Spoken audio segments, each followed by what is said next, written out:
Okay, page number 65. The regional kingdoms. All of you listen. Indo-Islamic style of architecture influenced the regional kingdoms also. Ahmad Shah of Gujarat founded Ahmedabad and decorated it with grand structures. The most famous among them is the Jami Masjid and Sidi Said Mosque. The latter being famous for its beautifully carved jali screens. The rulers of Malwa built numerous structures at Mandu. Some of these are the Jama Masjid, the Hindola Mahal swinging palace, the Asharfi Mahal, the Jahaz Mahal, and the tomb of Hushan Shah, the Adina Masjid at Pandua and the Dhakil Darwaza at Gaur are the most impressive monuments of the Ilyas Shahi and the Hussein Shahi rulers of Bengal. In Jaunpur, Ibrahim Shah Sharhi built the Atala Masjid. ഇപ്പൊ നോക്ക് Indo Islamic style of architecture, അതായത് ഈ regional കിങ്ഡത്തിനെ ഓരോ regional കിങ്ഡത്തെയും Indo Islamic style ആർക്കിടെക്ചറാണ് സ്വാധീനിച്ചിട്ടുള്ളത്. അതിൽ പറയണ Ahmed Shah of ഗുജറാത്തിലെ Ahmad Shah Ahmedabad found ചെയ്തു. എന്നിട്ട് എന്ത് ചെയ്തു? അതിനെ ഗ്രാൻഡ് ആയി നല്ല രീതിയിൽ അതിനെ ഡെക്കറേറ്റ് ചെയ്തു. നല്ല സ്ട്രക്ചറിൽ, ഗ്രാൻഡ് സ്ട്രക്ചറിൽ അതിനെ ഡെക്കറേറ്റ് ചെയ്തു. അപ്പൊ Ahmad Shah of Gujarat founded Ahmedabad and decorated with the grand structures. Most famous among them, ഇതിലെ ഈ regional kingdoms most among them is the Jami Masjid and Sidi Said Mosque. അതില് famous ആയ രണ്ടെണ്ണമായിരുന്നു ഇത് Jami Masjid and Said Mosque. Sidi Said Mosque and Jami Masjid are famous among them. Then the Malwa rulers of Malwa built numerous structures at Mandu. Malwa rulers, മാൾവയിലെ രാജാക്കന്മാർ എന്ത് പണി കഴിപ്പിച്ചു? Numerous structures at മണ്ടുവിലെ കുറെ numerous structures build ചെയ്തു. അതാണ് ഏതൊക്കെ? ഹിൻഡോല Mahal, that is known as swinging palace, Ashrafi Mahal, Jahaz Mahal, tomb of Hushan Shah. These are the numerous structures of Malwa. These are the numerous structures built by the rulers of Malwa. Then Adina Masjid at Pandua and Dakil Darwaza at Gaur are the most impressive monuments of the Ilyas Shahi and the Hussein Shahi rulers of Bengal. ബംഗാളിലെ Hussain Shahi rulers അല്ലെങ്കിൽ ഇല്യാസ് ഷാഹി ഇവരുടെയൊക്കെ monuments ആയിരുന്നു ഏത്? Adeena Masjid at പാണ്ഡുവിലെ Adeena മസ്ജിദും അതുപോലെ ദാക്കിൽ Darwaza at ഗൗറിലെ ദാസി ഗർവാസ. These are the impressive monuments of Ilyas Shahi and Hussain Shahi rulers of Bengal. ഇത്രയും കാര്യമാണ് നമ്മൾ പറഞ്ഞത്. എന്ത് പറഞ്ഞു? ഗുജറാത്തിലെ Ahmad Shah of Gujarat founded the city of Ahmedabad and it decorated with grand structures. പിന്നെ എന്ത് പറഞ്ഞു നമ്മള്? Jami Masjid and Siddi Sayyid mosque. These are the impressive or most beautiful among them. Then Malwa rulers of Malwa built numerous structures at Hindola at Mandu. Then Hindola Mahal, then Asharfi Mahal, Jahaz Mahal, etc. are among them. Then last one നമ്മൾ പറഞ്ഞതാണ് Dakhil Darwaza and Adina Masjid at Pandua.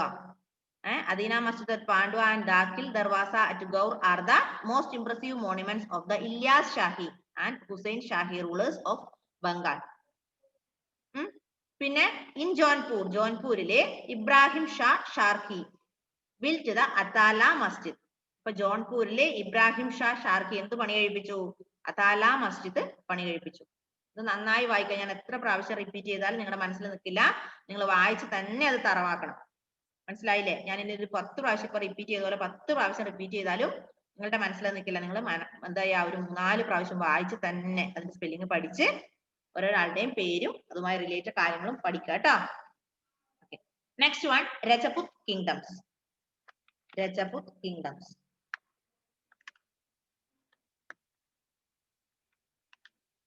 The rulers of the kingdoms in the Rajputana region built many forts. the Mehrangarh fort in Jodhpur and the fort at Chittoor are impressive structures. Rana Kumbha constructed the Victory Tower at Chittoor. The rulers of the kingdom in Rajputana region built many kingdoms. That Rajputana region many forts ഒരുപാട് കോട്ടകൾ പണി കഴിപ്പിച്ചു. അതാണ് ഇത് the Mehrangarh in Jodhpur and the fort at Chittoor. കണ്ടോ Mehrangarh കണ്ടോ Mehrangarh page number 35 ലുണ്ട് നോക്കാട്ടോ. Mehrangarh സ്ഥാപിച്ചത് ജോധ്പൂരിലും അതുപോലെ ചിറ്റൂരിലും fort. These are the imposing structures. Clear? മനസ്സിലായോ? ഒന്നുകൂടെ പറയാം. Rulers of the kingdoms in Rajputana region built many forts. അതായത് രജപുത്താന റീജിയനിലുള്ള കിങ്ഡത്തിലെ രാജാക്കന്മാര് ഒരുപാട് കോട്ടകൾ പണി കഴിപ്പിച്ചു. അതാണ് ഇത് Mehrangarh ഫോർട്ട് ഇൻ ജോധ്പൂർ. ജോധ്പൂരിലെ Mehrangarh ഫോർട്ടും ചിറ്റോറിലെ ഫോർട്ടും. These are the imposing structures. Rana Kumbha constructed the Victory Tower at Chittoor. Rana Kumbha എന്ത് പണി കഴിപ്പിച്ചു? Rana Kumbha constructed Victory Tower. Rana Kumbha എന്താ Victory Tower പണി കഴിപ്പിച്ചു ഇവിടെ ചിറ്റോറില്. Clear? Rajaput Kingdomത്തിലെ Rana Kumbha is a famous ruler of Rajaput. He constructed the Victory Tower at Chittoor. Next one, Vijayanagar. The Vijayanagar rulers built beautiful structures, especially temples at Hampi. The Vittala Swami temple, the Virupaksha temple, and the Hazara Rama temple are fine specimens of temple architecture. Beautiful sculptures adorn the walls of these temples. അടുത്തത് Vijayanagar കേട്ടിട്ടുണ്ടോ? Vijayanagar Empire കേട്ടിട്ടുണ്ടോ? Miss ഞങ്ങളുടെ ഒരു സ്ഥലത്തിന്റെ പേരാ miss. എവിടുത്തെ? പുളിങ്ങോത്തെ. വിജയനഗരോ? അതെ miss, ഷോണോട് ചോദിച്ചോ? അതെ ഷോണേ, അതെവിടെയായിട്ടാ? ഞാൻ ആദ്യമായിട്ട് കേട്ടത്. അതെവിടെയായിട്ടാ മിസ്? പുളിങ്ങോത്തോട്ട് പോകുമ്പോ അവിടുന്ന് സൈഡിലോട്ട് ഒരു വഴിയുണ്ട്. അങ്ങോട്ട് പോകുന്ന വഴിയുടെ പേര് വിജയനഗർ എന്നാ. അത് ശരി, ഓക്കെ. അപ്പൊ അവിടുത്തെ റൂളേഴ്സ് ആണോ ഇത്? ഏതായാലും അവിടുത്തെ റൂളേഴ്സ് അല്ല കേട്ടോ. The Vijayanagar rulers built many beautiful structures, especially temples. അതായത് അവര് വിജയനഗരത്തിലെ രാജാക്കന്മാര് ഒരുപാട് സ്ട്രക്ചേഴ്സ്, ബ്യൂട്ടിഫുൾ സ്ട്രക്ചേഴ്സ്, മനോഹരമായ സ്ട്രക്ചേഴ്സ് പണി കഴിപ്പിച്ചു. അത് കൂടുതൽ എന്തായിരുന്നു? ടെമ്പിൾസ്, അമ്പലങ്ങളായിരുന്നു. Vijayanagar rulers built beautiful structures, especially temples at Hampi. ഹംപിയില് ഒരുപാട് അമ്പലങ്ങൾ പണി കഴിപ്പിച്ചു. അതാണ് ഏതൊന്ന്? Vittala Swami temple, the Virupaksha temple, then Hazara Rama temple. These are the temples at Hampi constructed by Vijayanagar rulers. Beautiful sculptures adorn the walls of these temples. ഈ ടെമ്പിൾസിന്റെ ഒക്കെ ഭിത്തികളിലെ നല്ല നല്ല സ്കൾപ്ചേഴ്സ് അവര് ചെയ്തിട്ടുണ്ടായിരുന്നു. Vijayanagar rulers built beautiful temples at Hampi. Beautiful temples at Hampi. The most beautiful temples constructed by Vijayanagar rulers are Vittala Swami temple, Virupaksha temple, Hazara Rama temple, etc. are the beautiful temples constructed by Vijayanagar rulers. Then next one, Bahmani. The Bahmani sultans patronized architecture. They built numerous mosques, madrasas, and tombs. Some famous monuments are the Jama Masjid at Gulbarga and the 3 famous monuments at Bidar: the Jami Masjid, the Madrasa of Mahmud Gawan, and his tomb. Bahmani sultans patronized architecture. They built numerous mosques. നമ്മൾ പറഞ്ഞു Vijayanagar rulers built many beautiful temples. അല്ലേ? Vijayanagar rulers built many temples, beautiful temples at Hampi. Which are the beautiful temples constructed by Vijayanagar rulers at Hampi? Vittala Swami temple, Virupaksha temple, Hazara Rama temple, etc. Isn't it? അല്ലേ? Yes. അതുപോലെ തന്നെ Bahmani sultans patronized architecture. These Bahmani sultans constructed many numerous mosques. Constructed mosques. അല്ലെ? അതായത് Vijayanagar rulers അമ്പലങ്ങളാണ് പണി കഴിപ്പിച്ചത്. പക്ഷേ ബാമണി rulers കൂടുതലായി ഉണ്ടാക്കി എന്തായിരുന്നു? പള്ളികള്, മുസ്ലിം പള്ളികള്, അതുപോലെ മദ്രസ, അതുപോലെ ടോംസ് മീൻസ് ശവകുടീരങ്ങള്. These are constructed by Bahmani sultans. Then Bahmani sultans constructed many mosque, madrasa, tomb, etc. Some famous monuments are Jama Masjid at Gulbarga. അതിൽ ഇമ്പോർട്ടന്റ് ആണ് ഏത്? ജമാ മസ്ജിദ് അറ്റ് ഗുൽബർഗ. ഗുൽബർഗയിലെ ജമാ മസ്ജിദ്. പിന്നെ 3 famous monuments at ബിഡാർ. ബിഡാറില് 3 ഫേമസ് മോണുമെന്റ്സ് പണി കഴിപ്പിച്ചു. അത് ഏതൊക്കെയാ? Jami Masjid, Madrasa of Mahmud Gawan and his tomb. അതായത് ജമീ മസ്ജിദ് പണി കഴിപ്പിച്ചു, പിന്നെ മഹമൂദ് ഗവാന്റെ ഒരു മദ്രസ പണി കഴിപ്പിച്ചു, പിന്നെ അദ്ദേഹത്തിന്റെ ടോംബ്, ശവകുടീരം. ഓക്കെ. അപ്പം Bahmani rulers, Bahmani Sultan patronized architecture.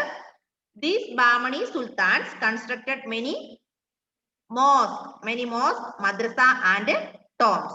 Some famous monuments are Jama Masjid at Gulbarga,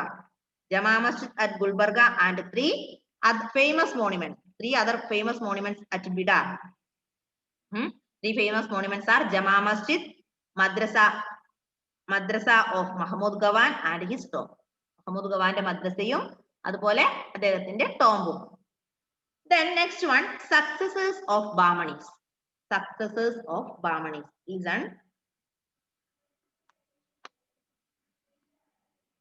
Mahmud Gawan's madrasa കണ്ടോ നിങ്ങള്? കണ്ടോ Mahmud Gawan's madrasa? Next one, successors of the Brahmins. The Qutb Shahis continued the architectural traditions of the Bahmanis. The fort at Golconda is a massive structure. Other structures constructed by them are Makkah Masjid and the famous Char Minar at Hyderabad. The latter has 4 gates and 4 minarets. Qutub Shahi എന്ത് ചെയ്തു? അവരുടെ architectural traditions ബ്രാഹ്മിൺസിന്റെ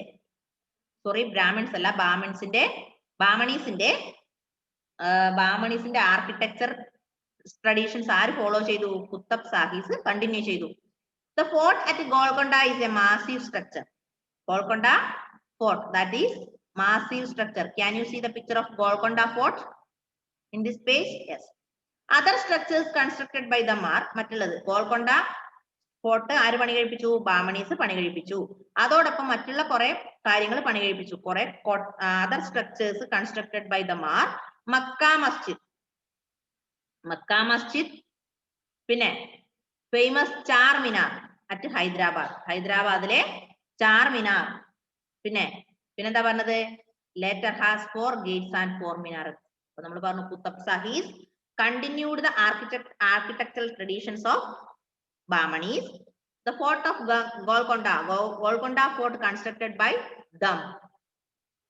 by these Bahmanis. Then they also constructed some monuments such as Makkah Masjid and Char Minar at Hyderabad. Hyderabadile Char Minar, Makkah Masjid. These are constructed by Bahmanis. Clear? മനസ്സിലായോ? Next paragraph.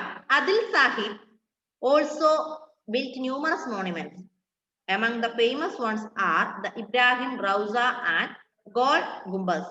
The latter is the tomb of Muhammad Adil Shah. It has one of the world's largest domes. എന്താ പറഞ്ഞേ? ആദിൽ സാഹീസ്. അത് നമ്മൾ പറഞ്ഞത് കുത്തബ് ഷാഹീസ് ആയിരുന്നു അല്ലെ? Qutub ഷാഹീസ് continued the architectural traditions of Bahmanis. He constructed the fort of Golconda fort constructed by them, and also constructed Makkah Masjid and Char Minar at Hyderabad. Adil Sahis built numerous monuments. അതേതൊക്കെയായിരുന്നു? Ibrahim Rauza and Gol Gumbaz. Later is the tomb of Muhammad Adil Shah. ഇതെന്തായി മാറിയില്ല പിന്നീട്? മുഹമ്മദ് ഷായുടെ ടോംബായി മാറി. It has one of the world's largest tomb. ഇതായിരുന്നു ലോകത്തിലെ വലിയ ഡോംസിൽ ഒന്നായിരുന്നു ഏത്? മുഹമ്മദ് അലി ഷായുടെ tomb.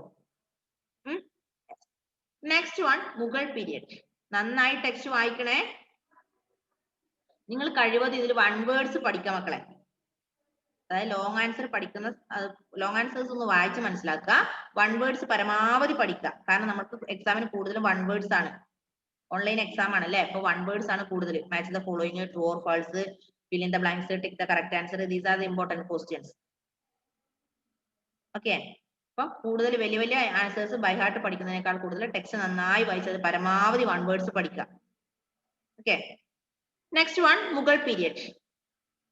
Architecture during the Mughal period was much more grand and magnificent than during the preceding centuries. This was because of two reasons. The architecture during the Mughal period. അതായത് മുഗൾ പീരീഡിലെ architecture എന്തായിരുന്നു? More grand ആയിരുന്നു, കൂടുതൽ നല്ല grand ആയിരുന്നു. അതിന് കാരണം രണ്ട് കാരണങ്ങൾ കൊണ്ടാണ് മുഗൾ പീരീഡിലത്തെ ആർക്കിടെക്ചർ കൂടുതൽ ഗ്രാൻഡ് ആയത്.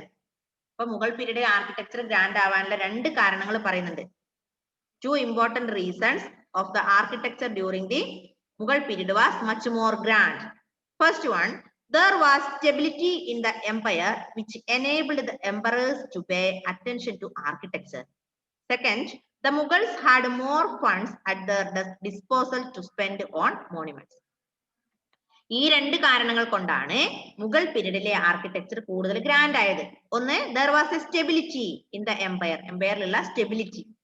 ഇതെന്ത് ചെയ്തു? which enabled the emperors to pay attention to architecture. Empire stability കൂടുതൽ അറ്റൻഷൻ, കൂടുതൽ ശ്രദ്ധ കൊടുത്തു എന്തിന്? ആർക്കിടെക്ചറിന്. രണ്ടാമത്തത്, മുഗൾസ് ഹാഡ് മോർ ഫണ്ട്സ്. മുഗൾസിന് എന്തുണ്ടായിരുന്നു? കൂടുതൽ ഫണ്ട് ഉണ്ടായിരുന്നു അല്ലെ? അതുകൊണ്ട് അത് എന്തിനു വേണ്ടി അവർ യൂസ് ചെയ്തു? മോണുമെന്റ്സിന് വേണ്ടി യൂസ് ചെയ്തു. These are the two important reasons of the architecture during the Mughal period was too grand or much more grand. Clear? Got it? Two reasons കിട്ടിയോ? Then next one, features.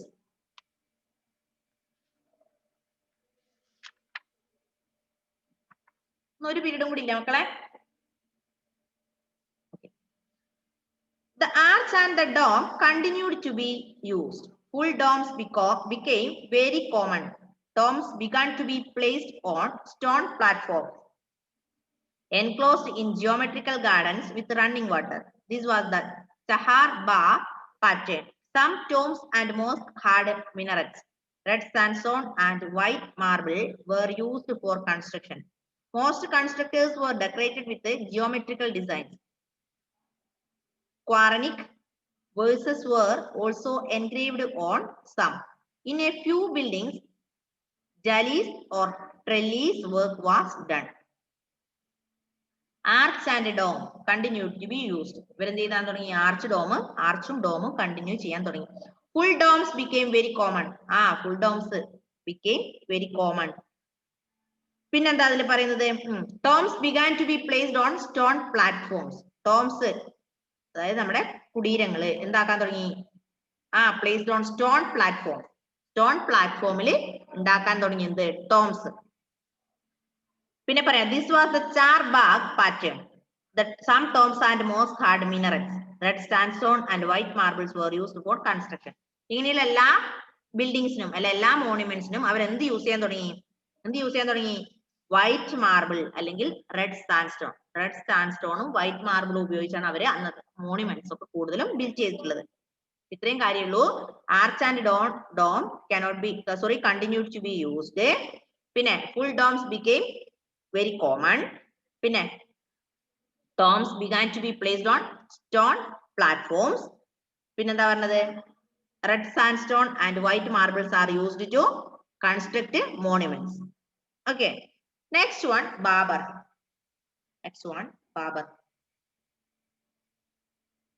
എല്ലാവരും ഇങ്ങനെ ഇരിക്കുകയാണ്, ശ്രദ്ധിക്കുന്നുണ്ടോ? ആൻമരിയൊക്കെ നല്ല ചാര് കസിൽ മാന്യമായി ഇരിക്കുന്നുണ്ട്. ആൻമരിയാ, ശ്രദ്ധിക്കുന്നുണ്ടോ മോളെ? Next one, Babur. Babur introduced garden palaces in India. He built palaces at Agra, Sikri and Dholpur and laid out many gardens around them. In Islam, a garden symbolizes paradise. He also built a mosque at Panipat. Babur എന്ത് introduce ചെയ്തു? Babur introduce garden palaces in India. ഇന്ത്യയിലെ garden palaces introduce ചെയ്തത് ആരായിരുന്നു? ബാബർ ആയിരുന്നു. He built palaces at Agra, Sikri and Dholpur. എന്ത് ചെയ്തു? അദ്ദേഹം ഇങ്ങനെയുള്ള ഗാർഡൻ പാലസസ് എവിടെ ബിൽറ്റ് ചെയ്തു? ആഗ്രയിലും സിക്രിയിലും ധോൽപൂരിലും. In Islam a garden symbolises paradise. ഇസ്ലാമില് ഈ ഗാർഡൻ എന്ന് പറയുന്നത് എന്തിനെയാണ് സിംബലൈസ് ചെയ്യുന്നത്? പാരഡൈസിനെ ആയിരുന്നു. He also built a mosque at Panipat. മാത്രല്ല ഈ ബാബർ പാനിപ്പത്തില് ഒരു മുസ്ലിം പള്ളിയും പണി കഴിപ്പിച്ചു. നമ്മുടെ പറയാം, Babur introduced garden palaces in India. He built palaces at Agra, Sikri and Dholpur. He also built mosque at Panipat. പാനിപ്പത്തിലെ ഒരു മുസ്ലിം പള്ളിയും കൂടെ അദ്ദേഹം പണി കഴിപ്പിച്ചു. ക്ലിയർ? അപ്പം ഗാർഡൻ പാലസസ് ഇന്ത്യയിൽ കൊണ്ടുവന്ന ആരായിരുന്നു? ബാബർ ആയിരുന്നു. അദ്ദേഹം എവിടെയൊക്കെ പാലസ് പണി കഴിപ്പിച്ചു? ആഗ്രയിലും സിക്രിയിലും ധോൽപൂരിലും. ഇസ്ലാമിലെ ഗാർഡൻ എന്ന് എന്തിനെ സിംബലൈസ് ചെയ്യാ? Paradise. In Islam garden symbolises paradise. പിന്നെ this Babur also built mosque at Panipat. പാനിപ്പത്തിൽ ഒരു മുസ്ലിം പള്ളി കൂടെ ആര് പണി കഴിപ്പിച്ചു? നമ്മുടെ ബാബർ പണി കഴിപ്പിച്ചു. Next one, Humayun.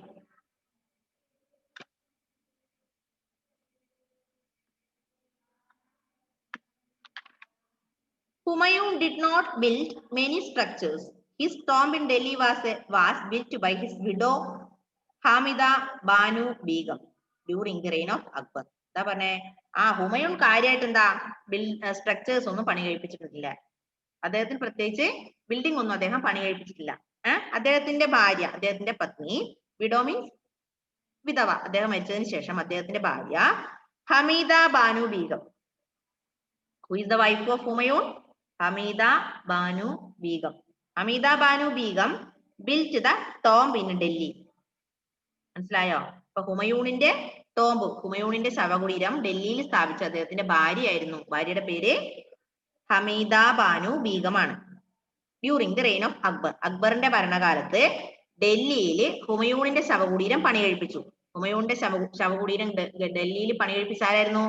ഹുമയൂണിന്റെ പത്നിയായ ഹമീദ ബാനു ബീഗാണ്. ആരുടെ ഭരണകാലത്താ ഇത് പണി കഴിപ്പിച്ചത്? അക്ബറിന്റെ ഭരണകാലത്ത്. മിസ് ഡൽഹിയിൽ എന്ന് വെച്ചാൽ ഡൽഹിയിൽ ഇപ്പോഴും ഉണ്ടാവൂലേ മിസ്? ഉണ്ട്, ഉണ്ടാവും. ഹുമയൂൺ ടോംബ് ഉണ്ട്. പോയാലോ? ഫെയ്ത്തെ, നമുക്ക് പോവാല്ലേ? Okay. Next one, sir. The Sir kings continued the architectural traditions of the Mughals. അതൊക്കെ പറയുമ്പോ എന്താ സന്തോഷം ഷോണിന്. നോക്കിയാട്ടെ, ഡൽഹിയിൽ പോകാന്നൊക്കെ പറയുമ്പോ അല്ല ഷോണേ, നാളെ തന്നെ പോകാം. കൊറോണ ഒക്കെ കുറയട്ടേടാ, നമുക്ക് പോകാടാ. നിങ്ങൾക്ക് പോകാൻ എത്ര കാലം? നല്ല നല്ല പഠിച്ച് നല്ല നല്ല ജോലിയൊക്കെ വാങ്ങി, ഇംഗ്ലീഷ് ഒക്കെ നന്നായി സംസാരിക്കാൻ പഠിച്ച് നല്ല നല്ല ജോലിയൊക്കെ വാങ്ങിയാല് എവിടെ വേണേലും പോയിക്കൂടെ ഷോണേ? ആദ്യം പഠിക്കണം. വെറുതെ ഡൽഹിയിൽ പോയിട്ട് അവിടെ എന്തെടുക്കാനാ? നല്ലവണ്ണം പഠിക്കുക, നല്ല ജോലി വാങ്ങിക്കുക. ഇപ്പൊ നല്ല രീതിയിൽ ഡൽഹിയിലൊക്കെ സെറ്റിൽ ആയി കഴിഞ്ഞാൽ ഫാമിലി അടക്കം പോകാം. പിന്നെന്ത് വേണം? പഠിക്കണം, കുറച്ച് കഷ്ടപ്പെടണം. കേട്ടില്ലേ ഫെയ്ത്തെ? ഫെയ്ത്തിന് അത് പറയുമ്പോ ഇങ്ങനെ നാണം. ഫെയ്ത്ത് ഇങ്ങനെ മൂക്കിന് കൈവെക്കാം. പഠിച്ചിട്ട് എനിക്ക് ഡൽഹിയിൽ പോണ്ട മിസ്സേ, അങ്ങനെയാണോടാ പറഞ്ഞത്? അതെ, കണ്ടോ, അവൻ ഉദ്ദേശിച്ച കാര്യം അതാണ്. പഠിക്കാൻ വയ്യ, പഠിച്ചിട്ടൊന്നും എനിക്ക് ഡൽഹിയിൽ പോകണ്ട. ഡൽഹിയിൽ പോയില്ലേലും വേണ്ടില്ല, എനിക്ക് പഠിക്കാൻ വയ്യ. നിന്നെ ഞാൻ ഉണ്ടല്ലോ. എന്താടാ? കേട്ടില്ല, അൺമ്യൂട്ട് ചെയ്തിട്ട് പറ. ഫുട്ബോൾ പ്ലെയർ ആണ്. എന്നാലും പഠിക്കണ്ടേടാ, പഠിക്കണ്ട മക്കളെ. ഇപ്പോഴേ നിങ്ങൾക്ക് പഠിക്കാൻ പറ്റുള്ളൂ. നന്നായി പഠിക്കാം. ലാംഗ്വേജ് വേണമെന്നാ പറഞ്ഞേ. അതെ, ലാംഗ്വേജ് വേണം. മാത്രല്ല നന്നായി പഠിക്കാം എല്ലാ കാര്യങ്ങളും. ഫുട്ബോൾ പ്ലെയർ ആണെങ്കിലും നമുക്ക് അക്കാദമിക് കാര്യങ്ങൾ നന്നായി പഠിക്കാം അല്ലേ? ഫുട്ബോൾ പ്ലെയർ ആവാം, അത് മോശമൊന്നും അല്ല. അങ്ങനെയല്ല മിസ് പറഞ്ഞു. എന്നാലും നമ്മൾ ഇപ്പൊ പഠിക്കേണ്ട കാര്യം ഇപ്പൊ തന്നെ പഠിക്കണം. നല്ല മക്കളായി പഠിക്കുക. ഇപ്പോഴല്ലേ പഠിക്കാൻ പറ്റുള്ളൂ.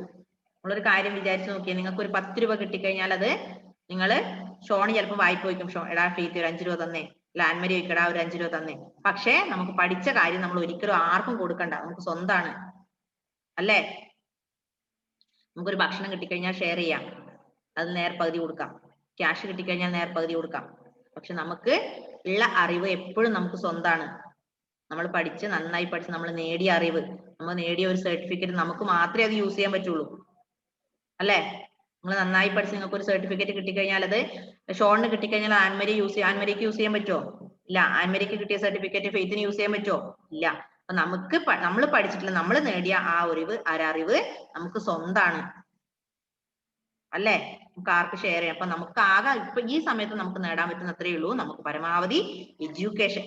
നമ്മൾ ഓർത്ത് നോക്ക്, പണ്ടത്തെ കാലത്ത് ഒരു ക്ലീനർ ആവണമെങ്കിലും കണ്ടക്ടർ ആവണമെങ്കിലും ഒരു ഡ്രൈവിംഗ് ഒക്കെ പഠിച്ചങ്ങ് പോയാൽ മതി. ഇന്നത്തെ കാലത്ത് കണ്ടക്ടറെ വരെ നല്ല മാർക്കൊക്കെ കിട്ടി ഒരുപാട് നല്ലോണം പഠിച്ച ആൾക്കാരാണ്. മനസ്സിലായോ? ഇന്നത്തെ കാലത്ത് ജീവിക്കണമെങ്കിൽ നല്ലൊരു ജോലി ഇല്ലാതെ പറ്റില്ല മക്കളെ. നന്നായി പഠിച്ച് നല്ലൊരു ജോലി നേടാതെ നമുക്ക് നമ്മുടെ നല്ലൊരു ലൈഫ് മുന്നോട്ട് കൊണ്ടുപോകാൻ പറ്റൂല. അതുകൊണ്ടാണ് പറയുന്നത് പരമാവധി നിങ്ങൾ നല്ല മക്കളായി പഠിക്കുക. കേട്ടില്ലേ? ഇന്നത്തെ കാലത്ത് നല്ലൊരു ജോലി കിട്ടണേ നല്ലൊരു വിദ്യാഭ്യാസം വേണം. കാണുന്നില്ലേ ഓരോരാൾ കഷ്ടപ്പെടുന്ന കാണുന്നില്ലേ പഠിക്കാതിരിക്കുമ്പോ എത്ര ബുദ്ധിമുട്ടുണ്ടാവും. അവരന്ന് പഠിച്ചിട്ടില്ല. നമ്മൾ എവിടെ ഒരു സ്ഥലത്ത് പോയി ഒരു ജോലി അന്വേഷിക്കണമെങ്കിൽ നമ്മളോട് ആദ്യം ചോദിക്കുന്നത് നിങ്ങൾക്ക് എന്താണ് ക്വാളിഫിക്കേഷൻ, നിങ്ങൾ എത്ര വരെ പഠിച്ചു, നിങ്ങൾ എന്ത് പഠിച്ചു, നിങ്ങൾ എന്ത് കോഴ്സ് കംപ്ലീറ്റ് ആക്കി എന്നാണ് ചോദിക്കുക. നന്നായി പഠിക്കുക കേട്ടോ. ഓക്കെ, അപ്പൊ നമ്മൾ ഏതായിരുന്നു പറഞ്ഞത്? ഹുമയൂൺ വരെ പറഞ്ഞു അല്ലെ? ഓക്കെ, ടൈം കഴിയാനായി. അപ്പൊ നമുക്ക് അടുത്ത ക്ലാസ്സിൽ കാണാം. എന്ത് ചെയ്യണം? നന്നായി വായിക്കണേ. ടെക്സ്റ്റ് നന്നായി വായിക്കും. ഒരുപാട് പ്രാവശ്യം പുതിയ പുതിയ വേർഡ്സ് ഉണ്ട്. മിസ് എത്ര പ്രാവശ്യം റിപ്പീറ്റ് ചെയ്താലും നിങ്ങൾക്കത് പിന്നെ മനസ്സിൽ നിൽക്കില്ല. അതുകൊണ്ട് നിങ്ങൾ ഒരു 3-4 പ്രാവശ്യം വായിക്കാം. പിന്നെ മാത്രല്ല നമ്മുടെ ലോങ് ആൻസേഴ്സ് ഒക്കെ കുറെ നേരം കുത്തിയിരുന്ന് പഠിക്കും. എഴുതണം, നോട്ട് എഴുതണ്ടെന്നല്ല, നോട്ട് നന്നായി എഴുതുക. ഓഡിയോ ക്ലിപ്പ് അയച്ചു തരണോ വായിച്ചിട്ട്?